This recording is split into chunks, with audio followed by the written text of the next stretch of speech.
Okay guys, let's review how to say park in Chinese. 公园, 公园. That's Beijing style. It's up to you if you will add or not. It's up to you. But if you want more maarte, it's 公园. Actually, it's not allowed to have, hey, wake up. Actually, it's not allowed to drive a e-bike in here, but we are stubborn.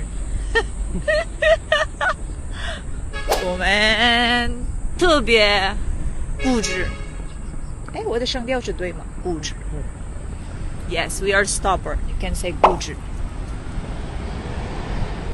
真的在这儿你可以放松，为什么？因为都是书。你看这里，你可以写一写，有黑板。In the afternoon, there's a lot of children in here, together with their mothers and lolos and lolas. Guys, try nyo sa pinakamalapit sa inyo, siguradong may mga parks. Kasi lalo na ngayon is summer, it's really nice to go to parks, especially if it's in the forest. Tadang! Lalo na paghapon, hindi masyadong mainit.